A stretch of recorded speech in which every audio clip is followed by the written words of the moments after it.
Bapa, kami datang berterima kasih untuk Tuhan Yesus yang sudah menjadi juru selamat kami.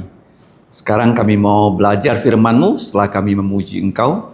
Kiranya Roh-Mu menolong kami. Ampuni dosa kami, dengarkan doa kami. Dalam nama Tuhan Yesus, kami bersyukur dan berdoa. Amin. Nah, malam ini kita belajar dari Injil Tuhan Yesus, ya, perikop 106. Kita akan baca dari screen yang sudah ada di depan mata kita. Dalam bahasa Indonesia saja, yang diambil dari Injil Matius 19 ayat 1 dan 2, Injil Markus pasal 10 ayat 1. Kita baca bersama-sama karena hanya ada 2 ayat. Mari kita baca. 1, 2, 3. Setelah Yesus selesai dengan pengajarannya itu, berangkatlah ia dari Galilea dan tiba di daerah Yudea yang di seberang sungai Yordan.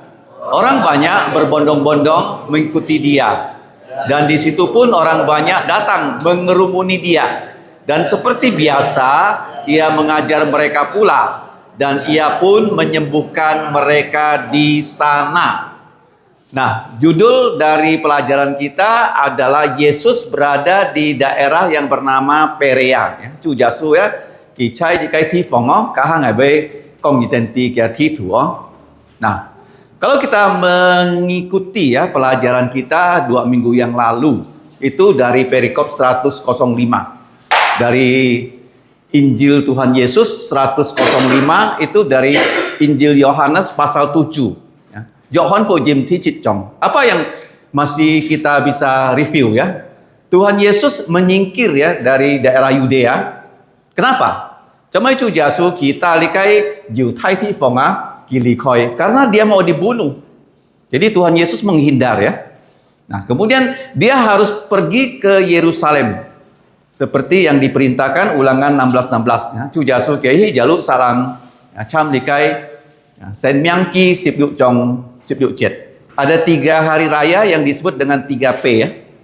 Hari raya itu urutannya bukan Paskah dulu loh, bukan ya. Tetapi Pondok Daun ya, kemudian Paskah, kemudian Pentakosta. Nah, tetapi kalau dilihat dari bulannya, memang ya, Paskah itu berada di bulan apa? Bulan Maret April. Nah, kalau Pondok Daun bulan 9 ya. Kalau Pentakosta itu 7 minggu setelah Paskah. Nah, kalau kita lihat kronologinya, jadi kita sudah belajar 2 minggu yang lalu itu persis di bulan September bahwa perayaan Pondok Daun itu pada tanggal 15 ya, bulan September selama 1 minggu dari tanggal 15 berlangsung sampai sekitar 22 September. Itu kita pelajari 2 minggu yang lalu. Jadi peristiwa yang kita pelajari malam ini itu 7 bulan loh sebelum Paskah. Ya, kin pan so sika hok sipe kun kho chit cha nyet han mang ham to ji jat jet ju jasu han mang pun yin tang sip sika. Nah, sekarang kita lihat ya, ini petanya. Jadi Galilea ada di sini. Yesus ya menyingkir dari Yudea, dia pergi ke nih daerah Perea. Nah, cu jasua kita holia, kita holi kimo sen loi holi ya. Cui heo ki bai loi holi ya, jalu saklang punyintang sipsika. Kalau nyikon di kai titu ha, holi ju kalili hoi, holi ju si hoi. Jadi peta ini menggambarkan daerah tanah perjanjian yang persis ya waktu Tuhan Yesus melayani. Ini ada Laut Galilea. Ini ada Laut Mati, ini ada Sungai Yordan.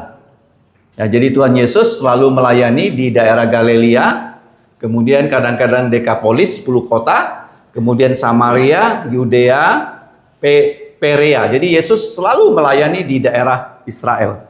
Cu jasuki, cai holi sifunga, tin loi tin hi. 3,5 tahun. Dia tidak pernah meninggalkan ya daerah ini pergi ke mana, tidak ya. Nah, sekarang kita lihat.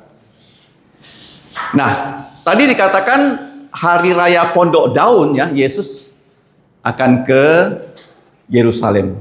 Tapi setelah itu kita tahu 7 bulan lagi ada hari raya yang namanya Paskah. Jijat cedong. Apa itu hari raya Paskah? Masih ingat tidak? Itu orang Israel selama 430 tahun mereka diperbudak di Mesir. Tuhan menimpakan ada 10 tulah di Mesir sehingga mereka dibebaskan pada tulah terakhir, yaitu tulah di mana anak-anak sulung dari manusia sampai binatang semuanya mati. Jadi jat-jat song ti ya hin fat di cái hầm to trong chi ha di set liệt những cái trong chi mới xì ai kịp những cái trong chi lung chung xì ha chúng lấy cái nhìn cái trong chi to thung bột cái trong chi lung chung xì cho mấy là gì biết di set liệt những cái bục khá nhiều mai là miền giống cái hiệt kenapa tidak mati karena di pintu ya dari rumah orang Israel baik tiangnya palangnya sudah diolesi dengan darah anak domba. Ya, mienjong kehiet yang disembeli dan dioleskan dan dagingnya dipanggang dimakan, tidak boleh ada tulangnya yang patah dan harus dimakan malam itu, kalau tidak habis harus dibakar. Itu melambangkan di mana tulang Yesus waktu disalib tidak ada yang patah. Nah, ini Paskah itu kalau kita runtut ya di dalam perjanjian lama sampai perjanjian baru ada 7 Paskah signifikan. Lihat baik-baik ya. Yang pertama waktu mereka keluar dari Mesir. Itu di Keluaran pasal 12. Masih ingat ya? Kemudian setelah mereka keluar dari Mesir di saat masih zamannya Musa, mereka merayakan lagi Paskah di kaki Gunung Sinai. Itu generasi pertama. Paham ya? Setelah itu semua mati, tidak boleh masuk tanah perjanjian termasuk Musa. Hanya yang boleh masuk 2 orang saja dari generasi yang keluar dari Mesir. Kaleb dan Yosua. Tan yu liao ngay nhìn coi gì nhịp hi li cái ham to Kanan thi li cái nhịp hi Kanan thi chu Kaleb ka Joshua makanya Paskah yang ketiga yang signifikan itu ada di tanah perjanjian. Waktu mereka masuk ternyata generasi berikutnya tuh belum bersunat dan mereka itu bersunat sehingga mereka menumpuk ya kulit katanya tuh menjadi gunung yang tinggi. Ini di kitab Yosua. Nah setelah itu kerajaan pecah jadi 2, Paskah signifikan keempat, itu kerajaan utara sama sekali tidak pernah merayakan Paskah. Ya. Tetapi di saat kerajaan utara sudah runtuh, Hizkia ya cepat-cepat loh menghimpun semua orang Israel merayakan Paskah. Itu Hizkia. Kalau kamu bisa baca di kitab 2 Tawarik ya pasal 30. Nah setelah itu di zamannya Yosia, raja yang mengadakan reformasi, ya bukan reformasi dalam tapi reformasi luar dan merayakan Paskah secara signifikan di 2 Tawarik pasal 35. Ini yang kelima ya. Nah, kemudian Paskah signifikan yang keenam, mereka dibuang ke Babel selama 70 tahun. Ya, pun song ti thiao hi Babylon, kita chit sip nyen ji hewa song ti tai kita con, ya contoh hamto likai kanan ti, cai likai jisila sijet. Jadi pada zaman Ezra itu Paskah diadakan kembali di tanah perjanjian. Paskah signifikan yang keenam. Ini perlu dihafal dan dicatat ya. Nah, sedangkan Paskah signifikan yang ketujuh, yang terakhir, yang puncak itu waktu Yesus disalib tahun 30. Ini disebut Paskah puncak. Kalau tidak ada Paskah ini menyelesaikan Paskah-Paskah yang lain, Paskah yang sebelumnya tidak ada gunanya. Karena semua ini yang menyembelih anak domba, anak domba, anak domba, anak domba, anak domba, anak domba. Tapi yang ketujuh apa? Anak domba Allah. Bedanya di situ ya. Ya ada 7 Paskah signifikan. Nah selanjutnya kita lihat. Dalam perikop yang kita baca, ada satu kata yang dalam bahasa Inggris itu diulang ya. Minggu lalu kita belajar dari Yohanes pasal 7 ayat 1 ya. Setelah hal-hal ini. Ya, dalam bahasa Yunaninya itu adalah metatauta. Nah, kalau kita cek ya, kata metatauta ini setelah hal-hal ini itu paling sering dipakai oleh Rasul Yohanes baik di Injil Yohanes pasal 6, pasal 7, pasal 21. Setelah hal-hal ini. Kemudian juga di dalam Wahyu pasal 7 ayat 1, pasal 18 ayat 1, 19 ayat 1. Metatauta, setelah hal-hal ini. Apa artinya? Artinya kejadian pasal 6, pasal 7 itu bersifat kronologis, berurutan. ya, berurutan ya. Nah, kalau kita lihat ya di Injil Yohanes yang bisa kita lihat ada 4 Paskah yang Tuhan Yesus rayakan. Kalau Nikon Johan Fujima, Jujasuki, Kincu, Sihaji Jatjet. Kalau 4 ya Paskah, jadi berarti Paskah pertama, Paskah kedua, Paskah ketiga, Paskah 4. Berarti Yesus melayani itu berapa? Ya, 1 tahun, 2 tahun, 3 tahun lebih. Ya, karena dia mulai melayani kan sebelum Paskah. Jadi 1 tahun, 2 tahun, 3 tahun. Ya, 3 tahun setengah ya. Nah, Yesus mulai melayani itu Jasuki Koisiu Sifunga Samsipse si Ceta. Makanya kalau kita lihat ya di Alkitab dari umur waktu dia masih kecil ya sampai 12 tahun itu ada catatannya. 12 tahun sampai 30 tahun tidak ada catatannya. Kenapa? Karena Yesus itu dia adalah nabi, dia adalah imam, dia adalah raja. Dalam Alkitab ya, umur raja, umur imam, umur nabi yang boleh melayani itu usianya 30 tahun. Artinya begini yo, Tuhan Yesus ya sebelum dia usia 30 tahun dia tidak melayani. Ya, Cu Jasua Kihan Mang Samsip saya si Ceda Ki Mo Sifung. Makanya tidak ada ya catatannya tentang ya Tuhan Yesus dari umur 12 sampai umur 30. Ya, jangan percaya orang mengatakan oh Tuhan Yesus ya umur 12-30 dia pergi ke India, ke Afrika. Tidak betul ya. Dia berada di mana? Di Nazaret. Nah, selanjutnya kita lihat ya. Nah, siapakah Yesus ya yang sekarang kita pelajari? Ini penting loh. Jika kalau Hoksin Kina, kalau kita ditanya siapa Yesus, begitu banyak ya pelajaran tentang Tuhan Yesus. Tapi di sini saya akan highlight ya ada 10 pelajaran siapa Yesus. Nah, dari kitab Wahyu yang dipelajari di hari Jumat, Yesus disebut sebagai martir atau saksi. Ya, Cu Jasu Kihe Maena. Jin Kica. Ya, bahkan disebut martir yang setia. Ya, dia adalah martir yang setia. Kemudian Yesus gelar berikutnya adalah yang sulung. Ini penting sekali ya sulungnya. Sulung artinya dia bangkit pertama dari orang mati. Nanti akan kita uraikan ya. Yang sulung itu ada kaitannya juga dengan apa? Yesus putra sulung. Dia bukan putra tunggal. Karena Maria nanti akan punya banyak anak ya setelah Yesus. Kemudian gelar Yesus berikutnya dia adalah dalam bahasa Yunani adalah arkon ya. Dari kata arkon ini kita dapatkan kata arsitek ya, kita dapatkan kata gerbang ya, pintu gerbang. Nah terjemahannya ada 4 ya. Arkon ini diterjemahkan Yesus adalah raja, penguasa, kepala, penguasa utama. Kemudian dalam Wahyu pasal 1 ayat 5 dia mengasihi kita. Nah ayat yang berikutnya dia karena mengasihi kita dia membasuh kita dari semua dosa kita. Jasu jimbiki oisika kijung ke hiet loi sejang si kakai cuy. Ini penting loh. Kalau darah Yesus tidak membasuh dosa kita manusia, kita tetap ya orang berdosa. Jadi hanya dengan darah Yesus dosa kita bisa dihapuskan. Nah kemudian dia akan membuat kita menjadi raja dan imam. Ya. Penting ya. Kenapa jadi raja? Nanti Yesus datang kedua kali, Tongcu Jasu tinggi si loh ya. Dia tidak langsung datang ke bumi. Dia ada di angkasa. Di bumi ada 7 tahun sengsara. Setelah itu seluruh dunia menyerbu Israel untuk menghancurkan Israel.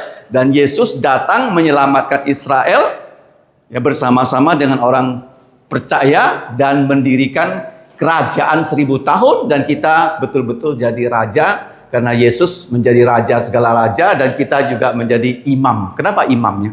Kalau kita ditanya sekarang ya, si kacomeco cisi ya, karena kita bisa berdoa ya untuk orang lain. Seperti nanti kita akan berdoa untuk begitu banyak hal. Itu kita sebagai imam. Di perjanjian lama yang jadi imam hanya Harun dan putra-putranya. Sebelum zaman Musa yang jadi imam tuh hanya laki-laki kepala keluarga. Kayak hacau cisi ya, tantan yalun ya, kayak kelaici.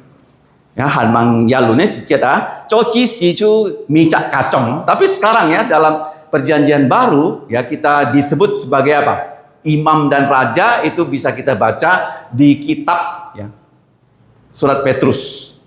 Kemudian kalau kita lihat Yesus dia kemuliaannya kuasanya selama-lamanya.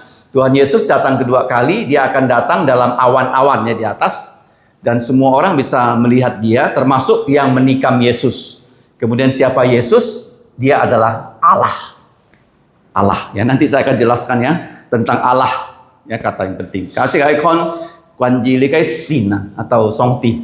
Nah, kita kalau sih tahu kon li kai cu jasu Cao Kisiliu Lai Hoksip ya. Ini adalah pelajaran tentang Yesus dari kitab Wahyu. Nah, sekarang kalau kita lihat ya, sekarang Yesus dari keluarganya Yusuf. Karena ada kaitannya dengan pelajaran minggu yang lalu ya. Jasua kihe mali akai hamto maina. Chongji ya. Dia adalah putra sulung dari Maria. Nah, Yesus dan saudara-saudarinya. Kalau kita lihat ya sebagai manusia, lihat ya baik-baik ya. Satu, karena dia orang Israel, Tuhan Yesus itu harus disunat. Mengerti ya? Ini sudah sering dijelaskan. Sunat itu ya adalah lambang Allah berjanji pada Abraham. Ya, selalu ingat ya. Songti kalau kika sih kalau di Joa. Nah, kata janji ya. Kalau kamu lihat perjanjian baru. Perjanjian apa? Baru. Kalau bahasa Yunani-nya itu adalah diateke. Ya, kalau sih kona perjanjian baru tuh bukan sunteke. Kalau orang berjanji ya dengan orang lain, itu biasanya namanya sunteke. Sun itu sama-sama, teke sama-sama setuju. Ya misalnya dia akan budi. Dia mau beli cacing nipah dari mana sekarang? Palembang. Kan ada janji dulu ya. Harganya berapa? Ya, dan dibayar kapan? Ada janji, sama-sama setuju. Namanya apa? Sunteke. Tolong ditulis ya. Sunteke ya. Ini mungkin belum pernah didengar ya. Tapi perjanjian Allah dengan manusia bukan sunteke, tapi diateke. Diateke. Jadi Allah itu memberikan janjinya langsung kepada kita. Dia nggak pernah berunding sama kita. Ya, kalau kita terima, kita diberkati. Kalau kita tolak, kita akan dikutuk. Paham ya? Kalau janji manusia namanya apa? Sunteke ya. Kalau janji Tuhan kepada kita, diateke. Diateke. Penting loh belajar bahasa Ibrani Yunani ya. Jadi Allah tidak menggunakan yang namanya sunteke, tapi diateke. Nah, sunat itu adalah tanda Allah berjanji pada Abraham. Allah berjanji pada Nuh, tandanya pelangi. Allah berjanji pada Abraham, tandanya sunat. Ada 3 macam ya sunat ya. Abraham umur 100, Ismail umur belasan tahun, dan Ishak umur 8 hari. Sudah saya jelaskannya. Kenapa 8 hari? Masih ingat? Masih ingat nggak kenapa 8 hari? Karena darah bayi 8 hari sudah bisa menggumpal seperti darah orang dewasa. Paham? Bukan seperti orang Arab belasan tahun, salah. Bukan seperti Abraham 100 tahun. Kalau 100 tahun tidak ada orang bisa disunat, semua udah mati. Paham? Tapi 8 hari. Oke. Nah, kita lihat ya. Sunat tanda kepada Abraham, tanda kepada Israel itu apa? Tandanya. Sahabat. Mana? Kalau kepada orang Kristen ada 2 tanda. Baptisan dan perjamuan kudus. Nah, sekarang kita lihat ya sebagai orang Israel, Yesus disunat, Yesus ya harus ya ke Bait Allah, dan Maria dan Yusuf ya membawa persembahan pada saat Yesus lahir. Kemudian Yesus ya belajar ini hukum Taurat karena dia manusia sejati. Ya jasu ki he jit pak persen nyina ki oi hok sip hang lu ki hok sip ya, A B C D. Yesus me jit ha chut se ki hiao kong boy. Yesus bukan begitu lahir dia bisa ngomong, enggak ya. Dia sama dengan kita manusia, belajar step by step. Ya, minum ASI dan seterusnya. Cuma dia tidak pernah berdosa, dia tetap Allah yang Maha Tahu, Maha Hadir, Maha Kuasa secara rohani, tapi secara jasmani dia berkembang step by step. Nah, kemudian dia harus belajar apa lagi selain hukum Taurat? Dia harus belajar bekerja. Kerjanya Yesus apa? Zaman dulu nggak ada sekolah kedokteran, ya. Nggak ada sekolah kedokteran gigi. Kalau bapaknya dokter gigi, anaknya pasti jadi tukang gigi. Paham? Yusuf, bapak angkat Yesus, adalah tukang kayu. Yesus juga adalah tukang kayu. Paham? Dia belajar dari Yusuf. Nah, kalau kita tidak mengajar anak kita bekerja, ini berarti orang Yahudi bilang, kamu mengajar anak kamu mencuri.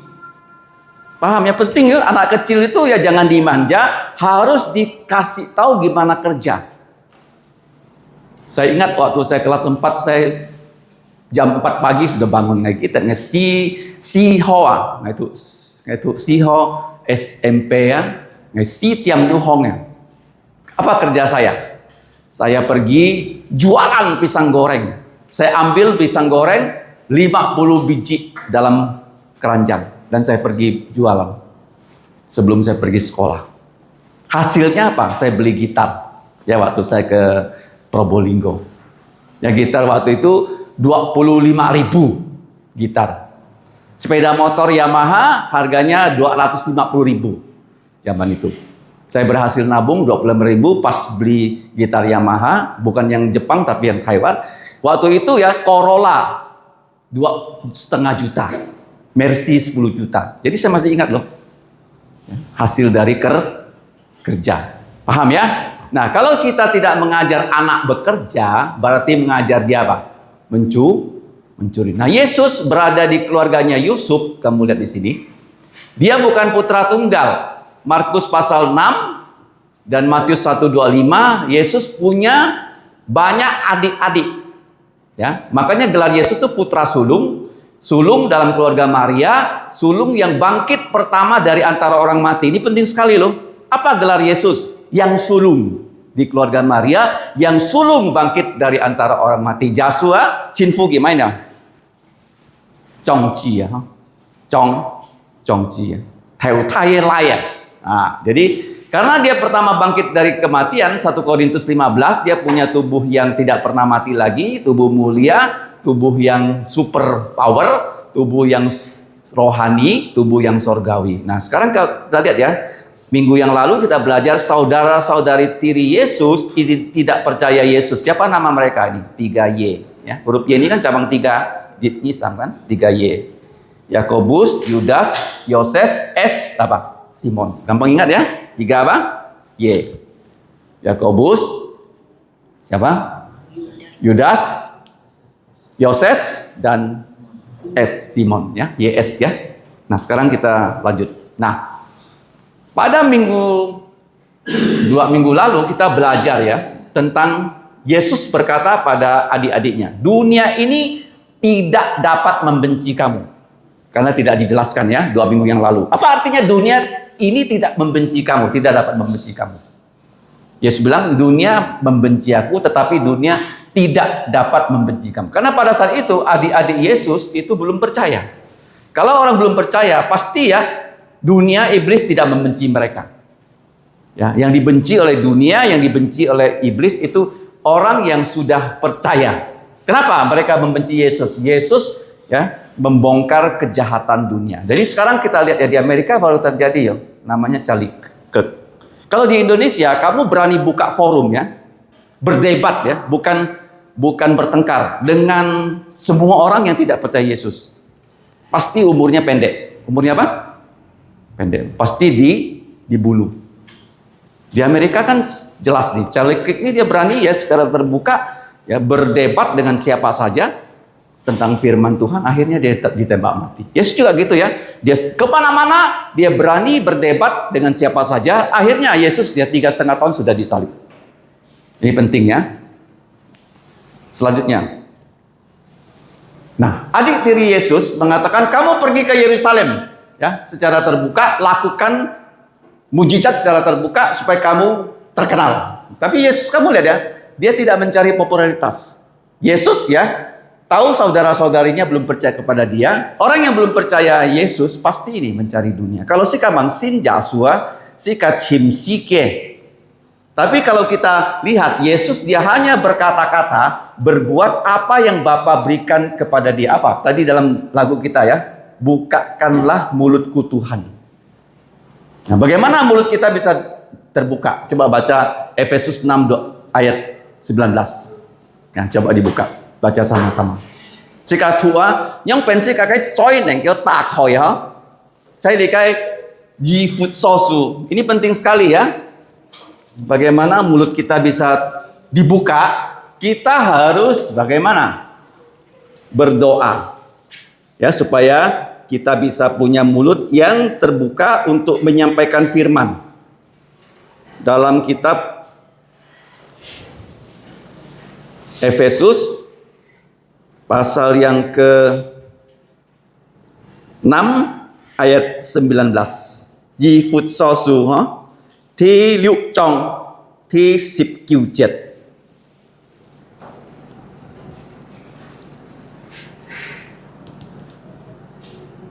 Saya buka dulu ya.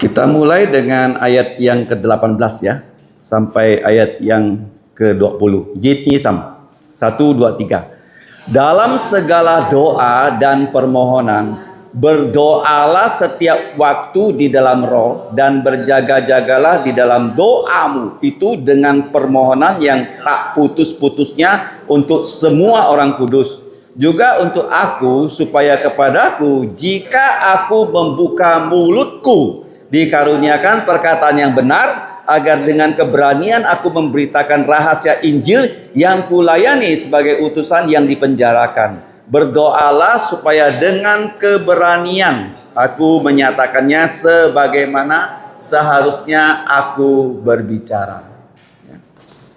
Jadi jelas ya, kita membuka mulut ya, karena apa? Karena kita didoakan ya. Seperti Yeskel 33 ada 2 juga sama-sama ya artinya. Nah sekarang yang kedua ya, jantung kita bisa terbuka lebar juga dengan firman Tuhan. Mari kita lihat ayat ini penting ya, ini dibahas minggu yang lalu di Serdam ya. Bagaimana ya jantung kita bisa terbuka lebar dalam pelayanan, ini harus ya dalam jantung kita ada isinya apa? Firman Tuhan. Dalam kitab Mazmur 最长的诗篇就是89篇咯. Pasal 119 ayat 32. Baca sama-sama ya. Mazmur 119 ayat 32. Aku akan mengikuti petunjuk perintah-perintahmu, sebab engkau melapangkan ini ya lubuk jantungku. Paham ya? Jadi mulut kita bagaimana bisa membuka diri untuk menguraikan firman Tuhan, harus dengan doa, dan jantung kita bisa dibuka dengan firman-Nya. Oke. Selanjutnya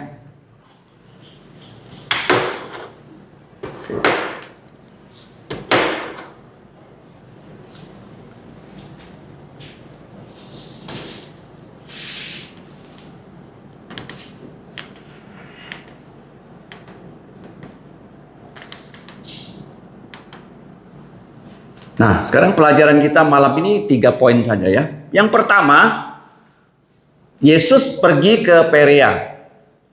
Kemudian yang kedua, Yesus mengajar di Perea. Yang ketiga, Yesus menyembuhkan di Perea. Dia pergi karena dia ingat kita, dia membesuk kita. Nah, Yesus kenapa dia mengajar? Dia ingin mendidik kita semua. Kenapa Yesus menyembuhkan orang sakit? Dia ingin menolong kita semua. Ini intinya ya pelajaran malam ini ya. Nah, sekarang kita lihat kembali ya, berada di sini Tuhan Yesus. Ini namanya Perea, disebut Transyordan. Kalau di sini disebut Cisjordan. Ini trans ya, ini cis ya. TC, Transyordan, Cisjordan. Ya, di zamannya Musa ya disebut seperti itu. Tapi di zaman Yesus sudah tidak lagi Transyordan dan Cisjordan. Nah, sekarang kita lihat ya. Setelah Yesus selesai pengajaran, dia berada di Galilea. Sekarang dia pergi ke Yudea ya, yang berbatasan dengan Sungai Yordan, itu disebut Perea. Dan banyak orang ini berbondong-bondong mengikuti Yesus ya, mengurumuni dia. Sekarang waktu orang mengurumuni Yesus, apa yang Yesus lakukan? Seperti biasa dia mengajar mereka. Nah, sekarang kita lihat ya. Yesus berada di ya, Perea yang disebut di Perjanjian Lama sebagai apa? Transyordan, jangan lupa ya. Nah, itu di seberang Sungai Yordan. Tadi sudah ditunjukkan mapnya. Nah, kenapa dia berada di situ? Dia membawa murid-muridnya ya bersama dengan banyak orang. Ya, Yesus cuma kayak itu kayak ancin ke tifonga kayak kau kayak buntua kak sitonina. Jadi Yesus karena dia mengingat kita dan dia mengunjungi kita, dia bersama-sama dengan kita. Dia tiba di daerah Yudea yang di seberang Sungai Yordan. Ya, sekarang saya tunjukkan lagi ya. Ini Yudea, tapi di seberang sungai. Ini. Yang namanya apa? Perea. Jangan lupa ya. Di Injil Tuhan Yesus tuh halaman 21. Halaman 21. Ya. Ada daerah Fenisia, Syria, Galilea, Dekapolis, Samaria, Perea, Yudea, dan ini daerah Edom. Halaman 21. Penting ya kita belajar peta ya. Itu kalau kita belajar peta di sekolah Alkitab namanya Bible Geography. Geografi Alkitab. Sikawai hok likai ham to titu. Sin kintu yu titu. Halaman 21. Jangan lupa ya. Nah, sekarang kita lanjutkan. Nah, orang banyak berbondong-bondong mengikuti Yesus. Nah, di situ Yesus mengajar mereka ya, seperti biasanya. Nah, sekarang kita lihat ya pengajaran Yesus kalau kita mau singkat. Apa yang dia ajar? Di perjanjian lama, ingat ya, saya lojoa, pengajaran tentang Allah Tritunggal itu tidak jelas. Hanya di perjanjian baru ya, pengajaran Bapa, Putra, Roh Kudus. Itu jelas sekali. Ya, saya lojok ya. Kongsi katia sambil jika sina mau ancincu. Jadi hanya di perjanjian baru loh kita memanggil Allah kita sebagai Bapa. Mengerti ya? Kalau ramai-ramai kita berdoa, kita panggil Bapa kami di sorga. Ngomun cai tensong titfu. Karena ramai-ramai. Tapi kalau kita sendiri kita bisa panggil dia Bapa sorgawi. Ya, bukan kami karena sendiri berdoa kan? Nah, Bapa sorgawi. Nah, sekarang kita lihat ya. Allah Tritunggal, Bapa, Putra, Roh Kudus. Ya, tugasnya memilih kita, itu Bapa, menebus kita itu Yesus, Roh Kudus menjamin kita. Sekarang kalau kita lihat ya, untuk belajar tentang Allah, jangan lupa ya, kita selalu harus ingat. Nah, kalau sip song tianya, song kita, dia adalah pencipta. Ingat kata apa? Bara Elohim. Bara itu artinya Tuhan menciptakan dari yang tidak ada menjadi ada. Ya, waktu kamu melihat ya seluruh ini, sebelumnya tidak ada, tapi Tuhan dengan firman-Nya dia menciptakan apa yang tidak ada menjadi ada. Kemudian setelah dia menciptakan, kita ingat ya, dia bukan hanya bara Elohim, dia adalah Yehova Jireh yang menyediakan. Ya, termasuk hari ini Rabu, itu hari keempat, dia menyediakan matahari, bulan dan bintang-bintang. Ya, dicunpi pun si kajicet. Kemudian ingat ya, waktu kita sakit dia menyembuhkan kita, Yehova Rafa. Jadi kita selalu ingat ya nama-nama Tuhan. Kemudian jangan lupa nama yang paling penting itu Yehosua. Yesus. Bahasa Ibraninya Yehosua. Bahasa Yunaninya Yesus. Artinya apa? Juru selamat. Ingat ya. Kalau tidak ada Yesus, kita tidak bisa diselamatkan. Nah, Yesus ya, kita lihat di perjanjian lama ada namanya apa? Eliezer. Apa arti Eliezer? Penolong. Ya. Eliezer atau Lazarus. Artinya sama. Kemudian siapa Allah kita? Penasihat penghibur. Ya, bahasa Alkitabnya Parakletos. Jadi di Alkitab itu ada 365 nama-nama dan gelar Tuhan. Kalau kita pelajari, kita ingat, kita hafal, itu membuat iman kita kaya. Ya, tidak habis ya untuk disampaikan. Nah, kemudian sifat-sifat Allah bukan pengasih penyayang. Penerjemah Alkitabnya salah karena menggunakan agama sebelah, pengasih penyayang. Sebenarnya ya, Yesus itu adalah dalam bahasa aslinya ya ini. Compassionate and gracious. Apa tuh compassionate? Dia berbelas kasihan sama kita sehingga dia memberikan kita keselamatan. Ki an ko lian sika, ki kon tau sika an choi ko kan, ki pun sika qn. Bukan pengasih penyayang loh. Makanya penerjemah Alkitab bahasa Indonesia kadang-kadang ngawur, hanya kopi dari seberang. Yang masukkan Allah pengasih penyayang. Bukan. Dia adalah ini. Dia kasihan sama kita. Kalau kita ini tidak diselamatkan oleh Yesus, kita semua masuk neraka. Makanya dia kasihan sama kita, dia memberikan kita hadiah. Artinya apa? Kasihan sama kita, kasih kita hadiah. Paham ya? Bukan pengasih penyayang ya.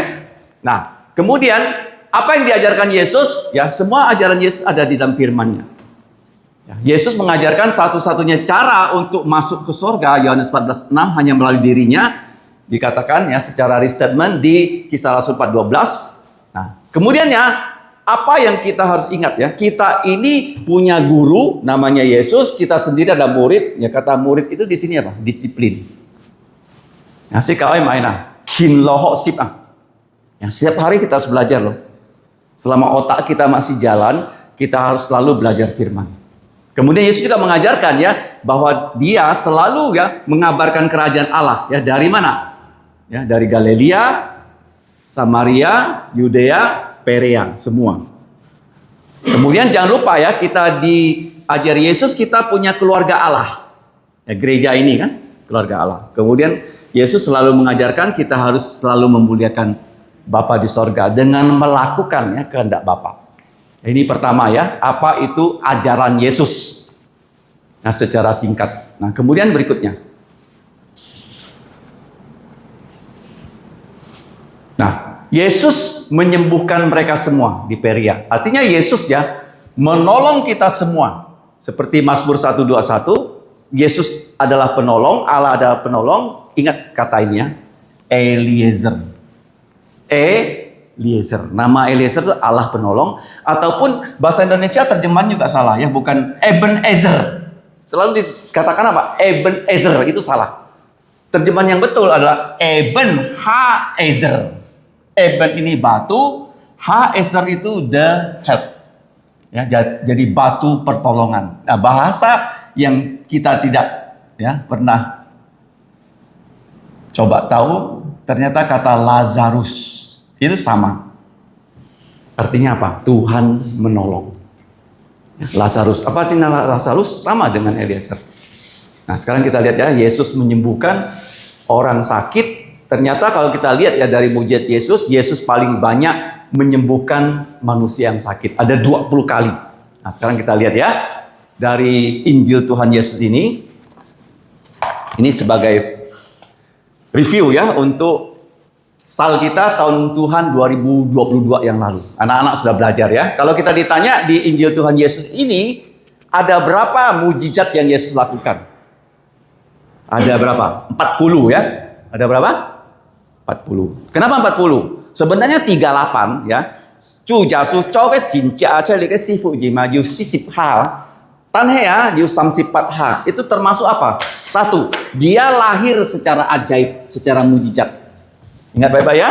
38 tambah 1 tambah 1. Dia lahir secara mujizat. Kemudian Yesus bangkit dari kematian. Ya, secara ajaib. Nah, kalau kita mau membagi ya 40 mujizat Yesus ya atau 38 mujizat Yesus bisa kita bagi menjadi 7 aspek. Di dunia ini hanya ada 7 aspek. Tidak ada aspek lain yang di luar 7 aspek ini. Coba lihat ya. Pertama apa? Benda. Ya, benda ikut perintah Yesus. Ya, bucit ah. Jujasua kiminlin ni kayak bucit ah. Bucit tangki kongan. Yang pertama ya, ada 3 mujizat ya, nanti kita lihat ya. Kemudian alam, ya, tiantia, tangjasu kongan. Ternyata siapa yang paling bandel dengan tidak mau ikut kata Yesus? Manusia, Pak. Manusia loh, sudah bilang kamu berdosa, kamu bertobat, gak mau. Kalau alam, kalau benda, semua ikut perintah Yesus. Nah, badan manusia yang sakit, ada 20 kali loh dia sembuhkan orang sakit. Paling banyak di dalam 4 Injil. Roh manusia yang sudah mati, Yesus panggil kembali ke tubuhnya, bangkit 4 kali. Kemudian roh jahat, Yesus mengusir roh jahat, ada 5 kali. Ya, roh jahat diusir Yesus. Kemudian fauna, ikan. Ya, ikut perintah Yesus. Kemudian flora, Yesus mengutuk pohon ara. Yang kelihatannya banyak daunnya tapi nggak ada buahnya. Alkitab mengatakan itu belum musim, tapi bukan musim besar, musim kecil harusnya punya buah, tapi tidak berbuah. Dan Yesus ya, usir roh jahat, ya Yesus. Nah, sekarang kita lihat ya satu persatu. Nah, jadi mujizat ya, benda mati, air jadi anggur. Ya ini bukan air jadi arak loh, bukan Tuhan Yesus suruh kita minum tua loh. Salah ya, makanya gereja yang minum tua itu gereja yang salah. Gak boleh mabuk orang Kristen tuh. Ya, salah ya. Kamu tahu nggak di Amerika orang mati karena alkohol berapa juta? 3 juta orang mati ya, karena alkohol setiap tahun. Ya, jadi gereja yang punya tua tuh gereja yang bagaimana? Salah, nggak boleh minum tua ya. Kayak cicu sih boleh lah ya. Nggak ada orang mabuk karena kecicu ya. Betul nggak? Nah, boleh ya. Kemudian ya 5.000 orang keluarga diberi makan dari 5 roti 2 ikan, sisa 2 keranjang. Jadi benda mati loh. Kemudian 4.000 keluarga diberi makan 7 roti, beberapa ekor ikan kecil, sisanya 7 keranjang. 3 ya. Nah, yang paling banyak itu badan manusia, ada 20 mujizat. Ya, ada anak pejabat kerajaan disembuhkan, kemudian orang yang sakit kerasukan di rumah Petrus disembuhkan, yang kusta disembuhkan, ya, budak dari perwira ya pasukan 100 disembuhkan, kemudian orang lumpuh disembuhkan, ya, kemudian pria yang lumpuh tangannya Tuhan Yesus sembuhkan. Ya, ini pria laki-laki ya di rumah sinagog, tangannya lumpuh loh begini loh. Kalau tangan laki-laki lumpuh dia nggak bisa kerja. Tuhan Yesus sembuhkan dia pada hari Sabat. Kemudian Yesus menyembuhkan ya orang yang kerasukan di Gergaza.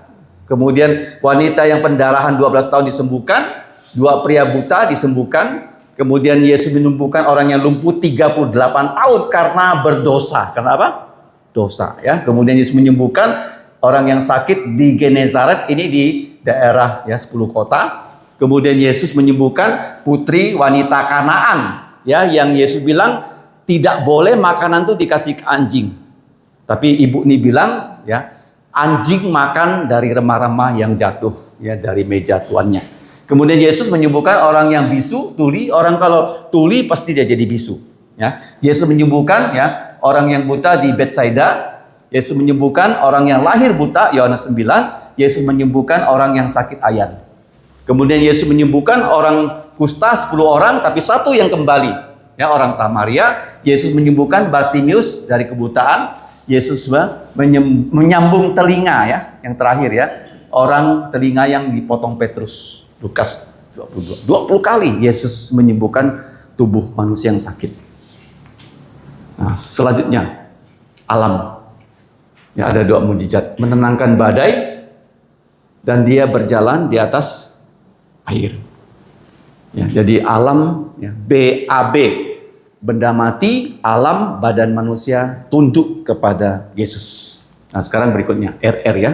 Roh jahat. Yesus 5 kali mengusir orang yang kerasukan. Ya, dari pria yang kerasukan di Kapernaum, anak laki-laki yang kerasukan roh jahat, pria kerasukan menjadi buta, tuli, bisu. Ya, kemudian Yesus menyembuhkan wanita yang kerasukan dan bungkuk di dalam rumah pertemuan. Menyembuhkan pria kerasukan, tadi kan buta, tuli, bisu, ini kerasukan menjadi bisu dan tuli. Nah, tapi tidak buta. Nah, sekarang roh manusia ya, 4 kali dia membangkitkan orang mati. Yang pertama ya, putra janda di kota Naim. Kemudian Yesus yang membangkitkan Lazarus. Yesus ya membangkitkan putri Yairus, dan Yesus sendiri bangkit dari kematian. Sekarang Yesus berkuasa atas binatang 3 kali ya. Yesus menyuruh Petrus menangkap ikan dan 2 perahu penuh ya ikannya. Kemudian Yesus menyuruh Petrus memancing ikan, dalam mulut ikan ada koin untuk membayar bea bait Allah. Kemudian yang terakhir ya, Petrus waktu Yesus sudah bangkit dari kematian, dia kembali ya bersama 6 murid yang lain menjadi nelayan. Yesus datang menyuruh mereka menangkap ikan, dan ikan mereka ditangkap 150 ekor dan jalannya tidak koyak. Jadi fauna ikut perintah Yesus. Yang terakhir flora, 1 mujizat, dia mengutuk pohon ara. Jadi kalau 38 mujizat itu ya kita gabungkan bersama Yesus lahir secara ajaib, Yesus naik ke sorga, itu 40 mujizat dalam 7 kategori. Ya, Chuja suco wis sinca juga to. Samsipat tambanyi sisip kai sinca koji funto chiton. Apa 7 kategorinya? Singkatannya gampang kan? BAB, RR, dan FF. B, benda mati. A, alam. B, badan manusia. Roh jahat, roh manusia. Fauna, dan flora. Kita sudah belajar hari ini 3 hal. Yang pertama, Yesus pergi ke Perea. Itu seperti yang dikatakan dalam amanat agung, pergilah kamu. Yang kedua, Yesus mengajar di Peria. Ajarlah semua orang melakukan perintahnya Yesus. Kalau kamu ditanya, apa isi perjanjian baru? Ya, di ke sinjok Jumaat ke ujung. Ada 1050 perintah loh di perjanjian baru. Berapa perintah? 1050. Kalau mau digolong-golongkan bisa jadi 800 lebih perintah. Begitu banyak perintah ya. Perjanjian lama ada 613 perintah hukum Taurat. Perjanjian baru lebih banyak lagi, 1050 perintah dilistkan. Ya, jadi kita orang Kristen harus rajin belajar ya, mengingat begitu banyak perintah Tuhan. Kemudian yang berikutnya, Yesus menyembuhkan di Peria. Kenapa? Karena sudah dinubuatkan di Yesaya 35 ayat 5. Mari kita baca sebagai penutup ya. Yesus mengingat kita, maka dia membusuk kita semua. Yesus mendidik kita supaya kita melakukan semua perintahnya. Yesus menolong kita semua di sini. Kenapa dia mau menolong kita? Karena dia ingin kita menolong orang lain. Jelas. Cuma itu aja. Soal kiu sih karena pongcu sih ka, jadi kioi sih ka pongcu pet. Gimana cara menolong orang?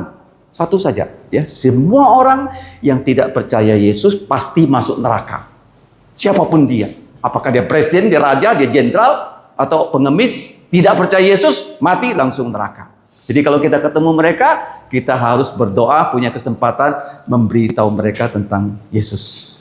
Nah, Yesus menyembuhkan orang, sudah dinubuatkan di Yesaya 35 ayat 5. Ya. Angkoi kia, Jisoi asu, Ti samsip ungcong, Ti ungjet. Ya, cece ya. Sekali itu Jisoi asu, samsip ungcong, ungjet.